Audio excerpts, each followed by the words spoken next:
অনেকে ডাইরেক্ট হয়ে গেছি না আমরা? ডাইরেক্ট হওয়া বুঝেন? মনে করেন মোবাইলটা হাতে আছে, স্ক্রল করতেছেন করতেছেন করতেছেন, যাচ্ছেন, মনে হয় যে কিছু হারায় গেছে। ঘন্টাকে ঘন্টা, ঘন্টায় ঘন্টা আপনি স্ক্রল করতে নিচের দিকে যাচ্ছেন, কি হাতে দিয়েছেন নিজেও জানেন না। এটা বলে ডাইরেক্ট হয়ে যাওয়া। এই ডাইরেক্ট হয়ে যাওয়ার কারণে পড়াশোনা ধ্বংস হয়, নামাজে মনোযোগ থাকে না, বাবা মার অবাধ্য হয়ে যায়। একটা গল্প আমি প্রায় সময় বলি, কোথায় যেন পাইছি গল্পটা।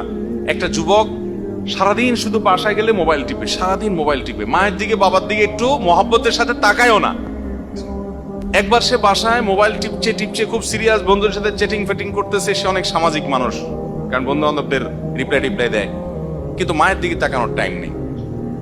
হঠাৎ করে মোবাইলটা ধপাস করে রেখে মায়ের দিকে তাকায় আসে, নির্মল এবং পরিষ্কার একটা হাসি দিয়ে দিছে। তার হাসি দেখে মা অবাক হয়ে বলতেছে, কি ব্যাপার বাবা, কতদিন হয়েছে তোমার এরকম একটা হাসি দেখলাম না, এত সুন্দর করে হাসি দিলে কাহিনী কি? বলে, মা, মোবাইলের চার্জ শেষ হয়ে গেছে। চার্জ যদি শেষ না হইতো তাহলে তোমার দিকে তাকানোর টাইম ছিল আমার? যেহেতু মোবাইলে আতাইতে আতাইতে চার্জ শেষ, কি আর করবো এখন, তাকে হেসে দিলাম তোমার দিকে।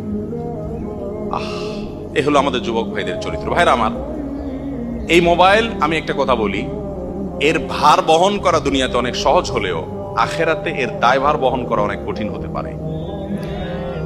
এটা বহু মানুষকে জাহান্নামে নিয়ে যাওয়ার জন্য কারণ হবে। আসুন, মোবাইল যেন আমাদেরকে ব্যবহার না করে, মোবাইলকে আমরা ব্যবহার করি, কন্ট্রোল করি, নিয়ন্ত্রণ করি, যেমনি সেমনি এটা হাতাহাতি অপ্রয়োজনে না করি।